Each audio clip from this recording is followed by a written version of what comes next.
Puji Tuhan. Pagi ini seperti janji saya ingin melanjutkan kembali apa yang saya ajarkan kepada saudara pada hari Sabtu yang lalu. Kita masih bicara tentang berkat di balik pergumulan. Saya ingin memberitahu kepada saudara bahwa cara pandang kita, sikap kita saat kita menerima yang namanya pergumulan, nah disitulah kita menemukan hal-hal yang positif. Ya, kita menemukan yang namanya manfaat berkat di balik setiap pergumulan yang kita hadapi. Kita langsung baca saja dulu kembali ayatnya. Kejadian pasal 32, saudara, yang mulai ayat 24 sampai ayat 30 kita baca. Kita baca kembali bergantian ayat-ayat firman Allah ini. Saya baca 24, lanjut ada 25, nanti 30 sama-sama kita membacanya. Ayat 24 saya baca begini kata firman Allah. Lalu tinggallah Yakub seorang diri dan seorang laki-laki bergulat dengan dia sampai fajar menyingsing. Teruskan 25 saudara. Ketika orang itu melihat bahwa ia tidak dapat mengalahkannya, ia memukul sendi pangkal paha Yakub sehingga sendi pangkal paha itu terpelecok ketika ia bergulat dengan orang itu. 26. Lalu kata orang itu, biarkanlah aku pergi karena fajar telah menyingsing. Sahut Yakub, aku tidak akan membiarkan engkau pergi jika engkau tidak memberkati aku. 27 terus. Bertanyalah orang itu kepadanya, siapakah namamu? Sahutnya Yakub. 28 ya. Lalu kata orang itu, namamu tidak akan disebutkan lagi Yakub, tetapi Israel, sebab engkau telah bergumul melawan Allah dan manusia dan engkau menang. 28 terus. Bertanya Yakub, katakanlah juga namamu. Tetapi sahutnya, mengapa engkau menanyakan namaku? Lalu diberkatinyalah Yakub di situ. Ayat 30 sama-sama kita baca ya, 1, 2, dan 3. Yakub menamai tempat itu Peniel, sebab katanya, aku telah melihat Allah berhadapan muka, tetapi nyawaku tertolong. Sekali lagi kita bicara tentang manfaat, faedah ketika kita menghadapi yang namanya pergumulan. Hal pertama yang saya coba nyatakan sama saudara, bahwa pergumulan, kita bicara pergumulan nih ya. Pergumulan itu adalah sudah menjadi bagian dari hidup manusia. Artinya tidak ada orang yang hidup di dalam dunia ini yang tidak menghadapi yang namanya pergumulan. Nggak ada. Semua orang termasuk kita, semua manusia yang ada di dunia ini pasti dia menghadapi pergumulan. Nah persoalannya, problemnya begini. Bagaimana cara kita menerima pergumulan itu? Ketika kita menerima pergumulan, saudara ya, tetapi dengan cara pandang yang negatif, maka akibatnya gini, selalu kita berpikir gini, pergumulan itu hanya bikin hancur kita. Penerimaan kita ketika yang namanya tragedi kehidupan terjadi, kan bisa begitu kan, namanya hidup. Tiba-tiba datang masalah. Tiba-tiba kita mengalami kesukaran yang saya beri nama tragedi kehidupan. Penerimaan kita itu penting. Bahwa cara pandang kita memandang masalah yang terjadi sama kita itu sangat penting. Kalau kita memandang setiap pergumulan hidup, kesulitan yang datang dalam hidup kita, selalu kita melihatnya, menilainya dari sisi yang negatif. Ini menghancurkan saya, ini menyengsarakan saya, ini merugikan saya. Kita nggak akan menerima apa-apa dari pergumulan, nggak ada pemulihan, nggak ada sesuatu manfaat yang diobahkan dalam hidup kita. Makanya sikap, reaksi, cara pandang yang positif ini penting. Karena nggak ada orang nggak hadapi pergumulan. Saya mungkin langsung saja bicara begini, ketika penerimaan kita benar, reaksi kita benar menghadapi yang namanya pergumulan, maka manfaat itu kita lihat terjadi dalam hidup kita. Mungkin dengan cepat ya, ada 3 manfaat dari pergumulan kita hadapi. Yang pertama saya sudah jelaskan pada hari Sabtu kemarin, sedikit saya ulang.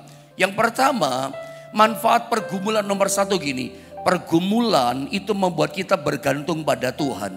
Ini ayatnya tentang kisah Yakub, Kejadian 32 ayat 25. Anda kan tahu ceritanya ya, Yakub si penipu.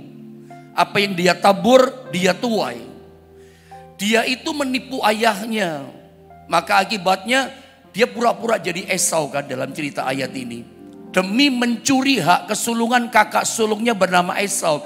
Yang dia tabur dalam perbuatannya, dia tuai. Hati-hati dengan penaburan kita. Penaburan yang salah inilah memang menimbulkan pergumulan. Jadi sebetulnya tokoh yang bernama Yakub yang sedang kita pelajari pagi ini, Alkitab itu menceritakan kepada kita kisah Yakub adalah seorang yang menghadapi pergumulan silih berganti. Kayaknya orang yang bernama Yakub ini, perhatikan baik-baik, tidak ada berhentinya menghadapi pergumulan.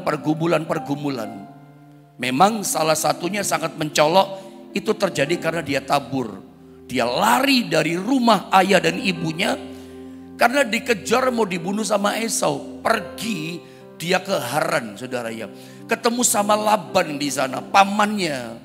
Dan ternyata ketika dia tinggal di rumah pamannya si Laban, dia capek, letih, gak kuat lagi, gak sanggup lagi dia hadapi pergumulan.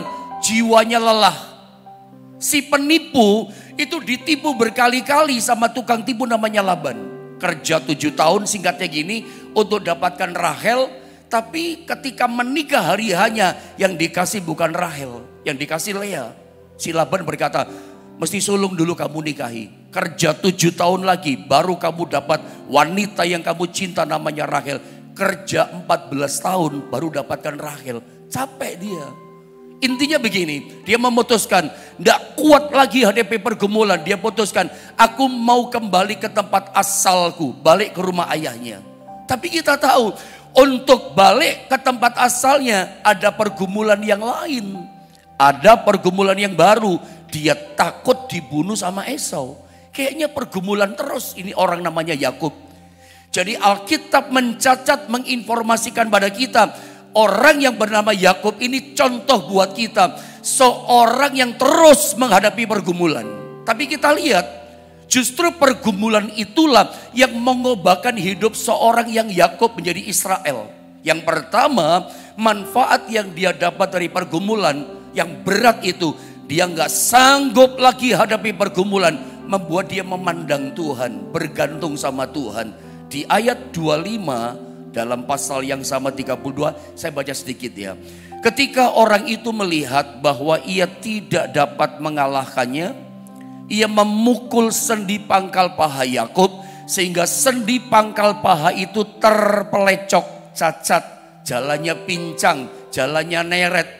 Ya, akibatnya apa? Biasanya dia licin yang namanya Yakub, hadapi pergumulan, lari dari masalahnya, lari dari pergumulannya, lari terus pakai caranya dia, pakai pikirannya dia, jalannya dia yang dia pakai, egonya dia yang dia pakai. Sekarang Yakub yang sudah cacat kakinya nggak bisa lari lagi, dia nggak bisa lagi pakai cara dan jalannya dia yang terus lari dari pergumulan, menghadapi pergumulan yang melelahkan ini. Akhirnya dia apa? Pakai jalannya Tuhan. Kita tahu ceritanya kemarin, dia ke sungai Yabok, dia bergumul di Yabok yang saya katakan kemarin artinya empty, yang mengosongkan diri dan seterusnya. Dan dari situlah dia memberi tempat nama Yabok, dia bertemu dengan Tuhan. Peniel, aku beri nama ini Peniel sebab aku telah melihat Allah. Kapan Yakub melihat Allah? Ketika dia hadapi pergumulan. Ini contoh pertama. Pergumulan jangan dipandang negatif saja. Makanya cara kita menerima pergumulan itu penting, penerimaan kita.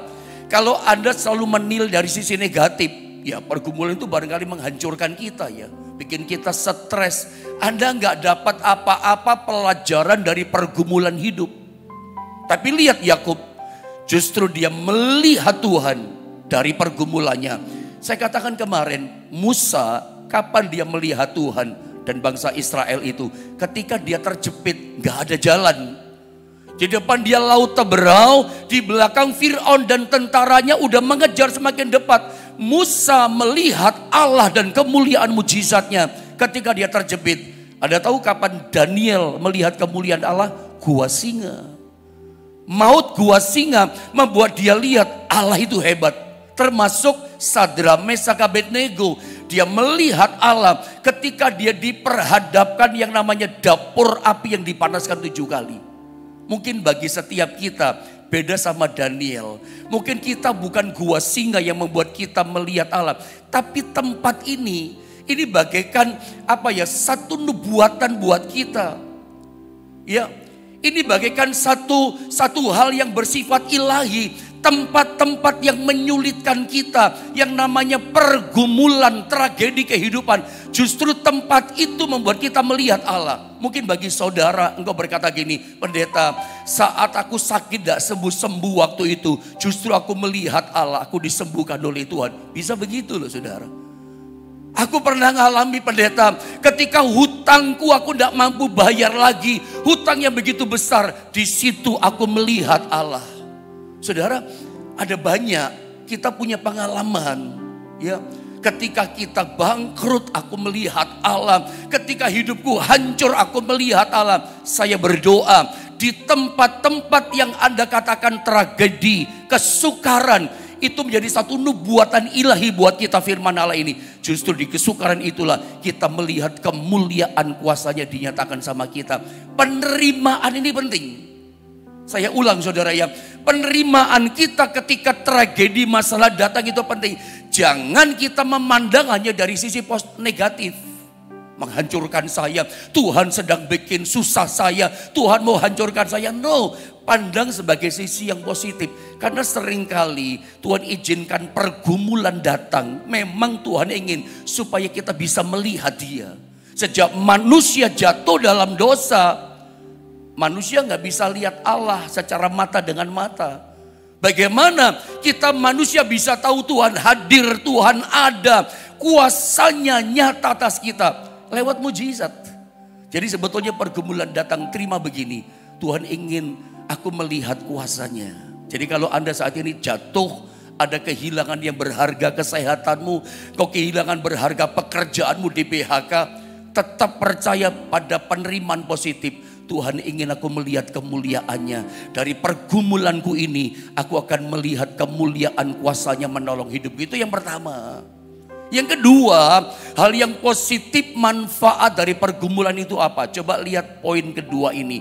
Pergumulan itu ternyata sangat ampuh. Alat yang sangat ampuh mengubah karakter kita. Makanya jangan heran saudara ya, seringkali Tuhan izinkan memang pergumulan datang. Coba bandingkan dengan waktu kita sukses, bandingkan dengan waktu kita senang-senang, semuanya berjalan dengan baik. Seringkali kita lupa sama Tuhan, kita merasa jago, uang saya banyak kok. Coba bandingkan waktu kita dalam keadaan hopeless, ya rasanya nggak ada kekuatan lagi, pergumulan yang berat. Disinilah seringkali Tuhan pakai ya, prosesnya pembentukan pemurnian kita itu seringkali alat yang ampuh dipakai sama Tuhan. Itu pergumulan. Jujur ya saudara ya, seringkali daging kita itu nggak kuat menghandle yang namanya keberhasilan. Sukses datang, berkat besar datang, daging nggak kuat menghandle. Barangkali saya bisa bilang gini sama saudara, lebih mudah kita untuk menghandle yang namanya kegagalan. Paling kita malu kan. Paling kita nanti orang ngomong apa saya gagal. Tapi kita masih lebih mudah mengatasi itu dibandingkan kita menghandle yang namanya kesuksesan. Seringkali kita lupa diri waktu sukses.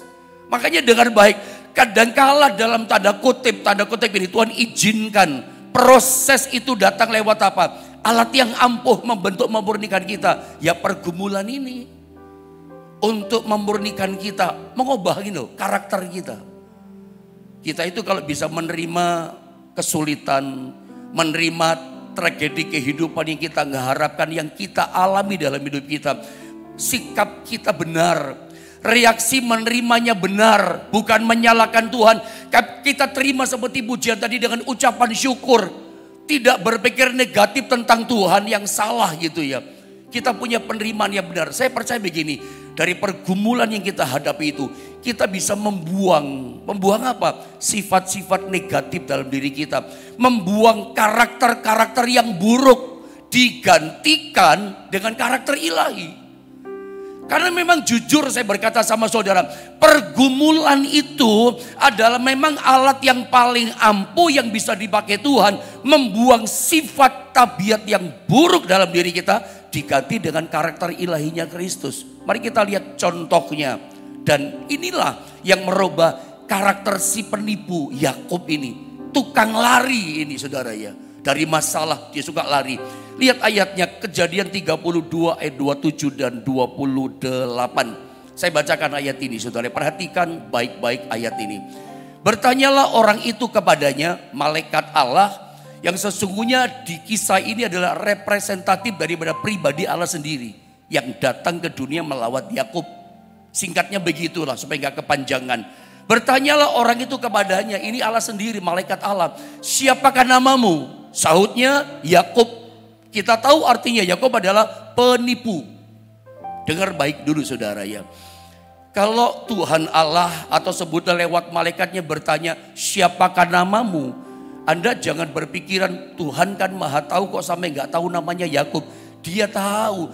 Allah itu maha tahu. Tuhan gak pernah gagal untuk mengetahui apa yang dia ingin ketahui. Masa lalu dia tahu, masa sekarang dia tahu, sampai yang depan kita, ke depan yang belum terjadi. Tuhan maha tahu, sudah tahu semua dalam skenario sutradara kok dia. Kalau dia bertanya kepada orang yang bernama Yakub di hadapannya, siapakah namamu? Itu bukan berarti dia Allah nggak tahu siapa orang di hadapannya namanya Yakub. Tapi dia bertanya, Tuhan ingin orang ini tahu siapa dia. Tuhan bertanya gini, siapa namamu? Tujuannya begini, supaya si Yakub ini dia tahu bahwa dia itu adalah si Yakub penipu. Supaya dia sadar, dia tahu siapa dirinya. Makanya Tuhan tanya, hei siapa namamu? Kalau orang orang Jawa ya, orang Surabaya lebih tepatnya. Ya, kalau orang pakai kromo inggil, dalam bahasa Jawa itu sinten asmanipun panjenengan. Tapi kalau orang Surabaya itu tegas loh, sopokon gitu saudara ya.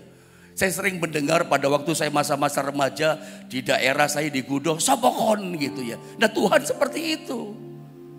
Begitu kita ditanya seperti itu kan sadar. Jadi tujuan Allah bertanya kepada si Yakub supaya dia tahu bahwa dia itu apa? Kamu penipu. Gitu loh. Sadar tahu dirinya. Makanya Allah tanya, siapa namamu, siapa kamu? Dia berkata, sahutnya Yakub. Artinya penipu. Nama itu penting ya. Nama bicara 3 hal. Nama bicara 3 hal. Perhatikan baik-baik. Nama yang pertama bicara identitas kita. Yang kedua, nama itu bicara kepercayaan kita. Ada mau dipercaya sama orang, jaga namamu baik-baik. Yang ketiga, nama itu berbicara tentang karakter sifat kita. Nama itu punya kuasa. Saya ulang ya, nama itu punya kuasa. Makanya kita suka berdoa panggil Yesus tolong saya. Dalam bahaya, dalam nama Yesus. Nama Yesus. Karena kita percaya namanya Yesus. Yesus dia punya nama. Itu punya kuasa, punya power, punya dominion, punya kekuatan. Makanya kita pakai namanya Yesus. Yesus namanya punya kuasa. Bagaimana dengan nama kita? Punya kuasa loh. Orang tidak akan mau bergaul dengan kita begitu dengar nama kita. Kenapa? Karakternya rusak. Makanya jaga nama baik kita. Nama itu bicara identitas, bicara tentang tanggung jawab kita juga, bicara identitas kita, tapi juga bicara karakter kita. Di nama kita ada tanggung jawab loh.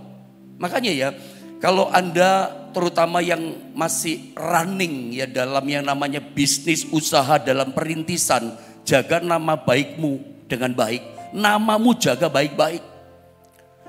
Karena nama itu kan kepercayaan kita.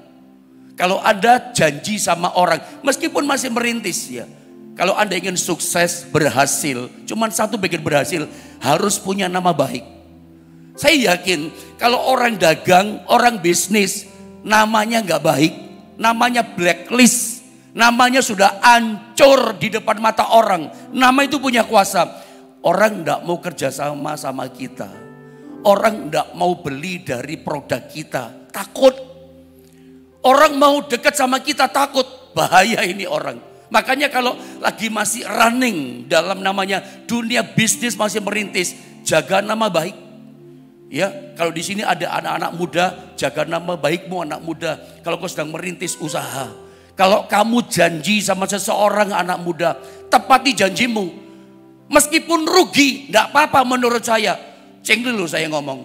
Ada udah janjian sama orang ini. Harusnya selesai sekian. Hari tanggal sekian selesai. Tepati janjimu. Meskipun rugi enggak apa-apa, yang penting tepati. Karena di situ ada tanggung jawabmu, ada nama baikmu, di situ ada karaktermu. Begitu kamu enggak bisa menepati janji sama orang itu, hancur namamu. Kepercayaan orang hilang. Dan orang berkata begini, tidak ada tanggung jawab itu orang, jangan beli dari dia, jangan ini sama dia. Karena di balik nama kita ada tanggung jawab kita. Makanya ketika Tuhan bertanya kepada Yakub, siapa namamu? Tuhan ingin tahu siapa kamu dan bahwa kamu itu siapa. Aku Yakub penipu, supaya sadar gitu loh. Di balik nama itu ada tanggung jawab, ada sifat karakter.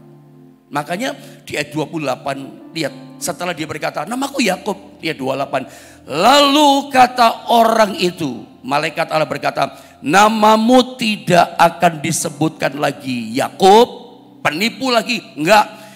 Tetapi Israel, sebab engkau telah bergumul melawan Allah dan manusia dan engkau menang. Anda lihat gambar berikutnya. Roma 8:29, saya tidak terangkan karena waktu kita terbatas. Karena memang tujuan kekristenan kita harus pakai karakter ilahinya Kristus, serupa seperti Kristus. Nah, alat yang ampuh tadi pergumulan untuk memurnikan, membentuk kita. Seringkali alat yang dipakai sama Tuhan yang sangat ampuh, ya tragedi, pergumulan, kesulitan didatangkan. Supaya apa? Memandang kepada Tuhan, supaya kita lihat Tuhan yang pertama. Yang kedua gini loh, supaya kita bisa membuang sifat karakter yang buruk dalam diri kita. Kalau kita bisa menerima dengan baik pergumulan, nanti kita seperti Yakub yang ilahi itu muncul. Sifat yang lama, tabiat lama kita bisa eliminasi, kita buang. Karena memang ingat Roma 8:29, sebab semua orang yang dipilihnya dari semula, sejak awal kita dipilih. Tujuannya apa? Supaya kita serupa dengan anaknya, serupa seperti Kristus, punya sifat, tabiat, karakter ilahinya Kristus. Next, lihat gambar ini, saya mau terangkan. Saya gak banyak bicara di situ ya. Perhatikan ini. Jadi perhatikan statement isi yang saya coba sampaikan sama saudara dari ayat yang barusan kita baca. Pergumulan Yakub dengan Tuhan di sungai Yabok itu menghasilkan sesuatu yang ilahi. Ilahi bagaimana? Dari Yakub si penipu karakternya, sifatnya dirubah jadi Israel. Israel artinya adalah the prince of God, putra Allah, pangerannya Allah. Atau ada yang mengatakan prajurit-prajuritnya Allah, silakan. Tapi ada perubahan ilahi. Kamu bukan lagi penipu mulai sekarang. Tadinya tukang tipu. Orang di sekitar dekatan Yakub banyak terluka sama perbuatannya dia. Ayahnya saja dia tega tipu. Ini dasar memang penipu betul ini saudara ya. Bapak pun dia tipu, kakaknya pun dia tipu. Tapi sejak dia di sungai Yabok mengalami peniel, memiliki pengalaman pribadi dengan Allah, melihat Allah dalam pergumulan, itu dia bisa mengeliminasi sikap buruknya dia penipu. Sampai diganti, namamu sekarang Israel, the prince of God, putranya Allah. Dan perhatikan, perubahan terjadi karena Yakub berani mengosongkan diri. Bergumul dalam badai masalah, dia terima itu dengan baik, dengan respon yang positif. Dia selesaikan pergumulannya, pergi ke sungai Yabok. Yakub bergumul di Yabok. Saya sempat terangkan kemarin, Yabok artinya empty atau emptying. Artinya apa? Mengosongkan diri. Ini penting loh saudara ya. Kalau Anda ingin pergumulan itu ternyata ada manfaat yang baik, merubah hidup kita. Apa yang dirubah? Tabiat. Yakub itu berubah tabiatnya menjadi Israel. Dia melahirkan satu rencana Allah yang besar. Itu memang dalam kedaulatan Tuhan ya. Seorang penipu kayak Yakub akhirnya melahirkan visi yang besar. Melahirkan perkara-perkara yang besar. Lahir Bani Israel. Itu lewat seorang penipu namanya Yakub. Dan perubahan itu terjadinya di Yabok. Saat dia mengosongkan diri. Tanpa kita mengosongkan diri nggak bisa. Makanya saya tulis di bawahnya. Seringkali yang menjadi penghalang ya. Pemurnian pembentukan Tuhan kepada kita adalah ini. Kekerasan hati kita dan kesombongan kita. Yakub itu dengarkan baik ya. Dia ketika ada di sungai Yabok. Itu memang betul-betul kenosis istilahnya dalam bahasa perjanjian baru. Mengosongkan diri. Seperti Yesus dari atas sorga turun ke dunia. Turun betul-betul mengosongkan diri. Tidak mempertahankan kealahannya. Dia menjadi manusia yang hina sama dengan manusia sampai mati di kayu salib. Lahirnya saja di kandang binatang. Sampai dia mesti mati dengan cara terkutuk. Tidak ada orang mati terkutuk kayak model Yesus. Orang yang baik tapi mati terkutuk. Dan dia nggak pertahankan. Dia sebetulnya bisa melawan gitu. Dia bisa turun dari kayu salib saat dihina. Saat orang cambuk dia, saat orang tombak dia. Bisa dia lakukan itu. Tapi dia tahu bukan kehendaknya yang dia utamakan. Tapi kehendaknya Bapa yang mesti jadi. Ini namanya mengosongkan diri. Ini namanya emptying. Ini namanya Yabok atau kenosis dalam bahasa Yunani. Ada tahu Yakub? Yakub itu seperti Yesus. Dari tempat yang atas turun ke bawah mengosongkan diri. Ada tahu Yakub itu cucunya siapa? Cucunya Abraham. Siapakah Abraham? Konglomerat terkaya pertama di muka bumi. Sebelum ada konglomerat yang lain, Abraham itu konglomerat nomor 1. Orang yang kaya. Siapa bapaknya atau ayahnya daripada Yakub? Ada tahu siapa namanya? Ishak. Baca di Kejadian 26. Siapa bapaknya Ishak? Ishak itu disebut adalah seorang yang kaya. Kian lama tambah kaya. Dia disebut orang yang sangat kaya. Itu Ishak. Siapa orang sangat kaya? Bapaknya Yakub. Kalau bapaknya kaya, ya anaknya kaya. Semua turun ke anaknya. Jadi Yakub ini bukan orang sembarangan Bapak Ibu Saudara.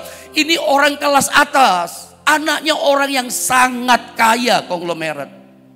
Tapi hari itu dia menyerah sama Tuhan. Hari itu dia mengosongkan dirinya emptying kenosis. Gak mempertahankan. Aku orang hebat. Aku orang luar biasa. Kalau kita merasa diri kita hebat, jago, hebat, mampu, sanggup. Proses Tuhan akan gagal.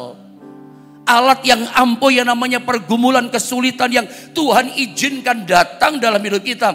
Itu tidak akan bisa memurnikan, membentuk kita. Untuk kita mengalami perkara yang besar. Untuk kita jadi manusia yang dikehendaki sama Tuhan. Serupa seperti Kristus. Punya tabiatnya Kristus. Gagal gak bisa pembentukan itu. Kenapa? Ya kekerasan hati kita merasa hebat. Kesombongan kita merasa hebat. Saya pernah terangkan sama saudara tentang kesombongan. Sedikit saya ngomong sama saudara. Ini penghalang. Saya pernah sampaikan yang namanya kesombongan itu penyakit dasar dari setiap manusia. Jadi yang namanya manusia pasti sombong. Jadi Anda salah kalau berkata, itu loh Pak, gara-gara dia kaya sekarang dia jadi sombong.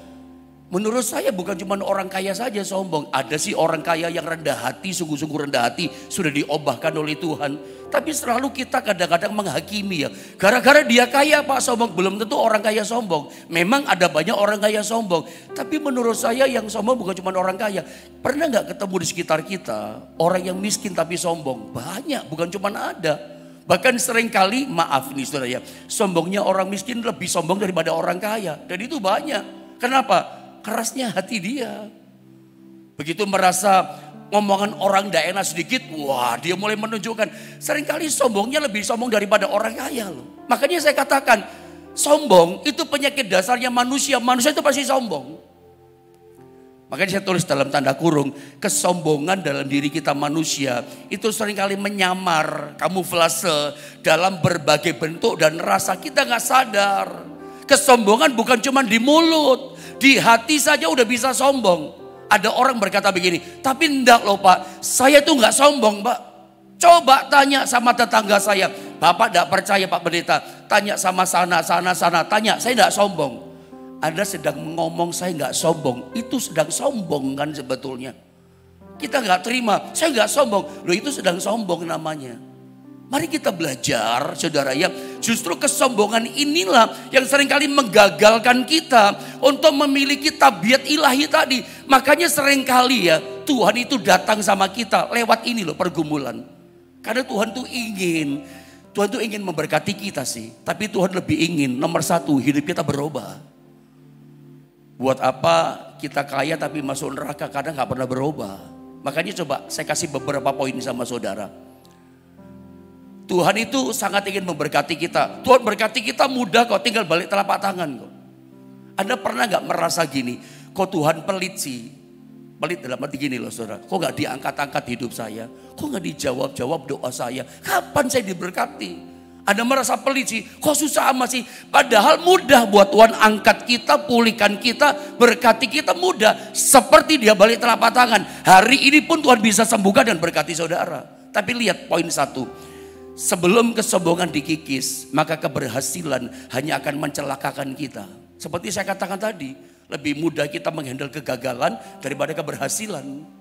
Makanya seringkali Tuhan tunggu kita sampai kita siap karakter kita. Bisa menerima dengan baik setiap pergumulan. Supaya apa?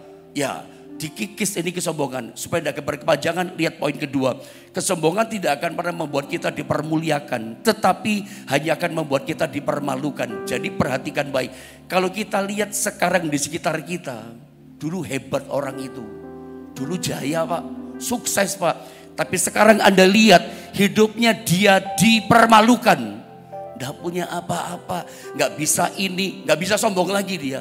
Karena kesombongan itu ujungnya dipermalukan. Jadi saya tegaskan, kalau sekarang kita lihat orang hidupnya dipermalukan, orang itu sombong dulunya. Sederhana kok. Sederhana. Kalau ada orang berkata, saya sombong gak dipermalukan. Sorry, tunggu tanggal mainnya. Saya bukan nakut-nakuti. Tapi tinggal tunggu waktu, tinggal tunggu tanggal mainnya. Yang sombong ujungnya pasti dipermalukan. Saya ngomong begini, saya melihat kok. Saya melihat. Semua yang menyombongkan diri ujungnya dipermalukan. Makanya karakter ini perlu dibentuk. Mudah Tuhan tolong kita, berkati kita. Kekerasan kesombongan ini bagian masalah. Yakub dia mengosongkan diri. Dia anak orang hebat. Waktu tidak cukup saudara ya. Waktu tidak bisa selesai. Tapi perhatikan, ada screenshot saja, foto saja. Saya ingin masuk pada gambar berikutnya saudara ya. Contohnya tentang Petrus itu kan dia merasa hebat. Aku bersedia masuk penjara rela mati dengan kau. Kenyataan dia menyangkal. Tapi ingat bagian poin, terus next coba gambar berikutnya saudara ya. Bagian akhir pada bagian poin yang kedua ini. Kegagalan Petrus ya tanpa kegagalan yang memalukan saudara ya. Petrus tidak ada namanya Petrus yang rendah hati, yang berkhotbah dan memenangkan sebanyak 3.000 orang. Anda tahu gara-gara kegagalan itu, coba next gambar poin 2 yang bagian terakhir ya. Multimedia coba ikuti saya. Terus terakhir. Nah, tanpa kegagalan yang memalukan, tidak akan ada Petrus yang rendah hati. Petrus akan rendah hati loh. Yang khotbahnya memenangkan jiwa 3.000 orang. Bahkan orang kena bayangannya sembuh dari sakitnya. Petrus dipakai Tuhan hebat. Kapan dia dipakai luar biasa? Setelah dia belajar dari keadaannya itu saudara. Justru pergumulan hidup itu, dia itu mau ketemu sama Tuhan malu. Karena dia ternyata gak seperti yang dia katakan, seperti sombongnya. Aku bersedia mati masuk penjara. Menghadapi hamba perempuan, dia berkata, aku udah kenal Yesus itu. Bahkan mengutuki Yesus. Dia gak punya nyali lagi ketemu sama Yesus. Tapi Yesus yang datang sama Petrus. Anda tahu cerita itu kan? Petrus, apakah engkau mengasihi aku 3 kali? Petrus itu kembali berhasil cuman karena kasih Tuhan loh. Dan saya percaya kasih Tuhan itu ada juga buat kita hari ini. Kadang kita gagal, tetap aja kita sombong. Tetap keras merasa hebat. Sombong itu bisa lewat mulut, bisa lewat hati. Bisa rupa-rupa macam. Tapi mari kita sadar pagi ini tidak ada untungnya. Dan ternyata Petrus setelah dia mengalami kegagalan yang memalukan itu. Ketika dia sadar, dia kembali sama Tuhan. Tuhan pakai dia loh. Bayangannya orang sembuh. Jadi ternyata gini, Tuhan pakai kita itu mudah kok. Tuhan angkat saudara nggak pelit. Tapi Tuhan tunggu sampai prosesnya selesai. Begitu kita tinggikan Tuhan, aku ndak ada apa-apanya, kita kosongkan diri kita. Sekarang andalkan Tuhan, saya percaya kemuliaan Tuhan nyata atas setiap kita. Yang terakhir, poin ketiga, saya rasa sederhana ini, pergumulan itu mendatangkan berkat. Setelah bergumul di ayat ini, dikatakan Yakub itu diberkati oleh Tuhan. Makanya di balik pergumulan itu pasti ada berkat yang Tuhan nyatakan. 3 poin kita sudah belajar dari ayat ini. Pergumulan dia selesaikan di sungai Yabok. Disitulah terima berkat. Pulang ketemu sama Esau. Esau bukan bunuh dia. Dipeluk tangis-tangisan. Dipulihkan keluarga ini. 3 manfaat daripada pergumulan. Kita melihat kebaikan Tuhan nyata atas kita. Mari kita berdoa saudara ya.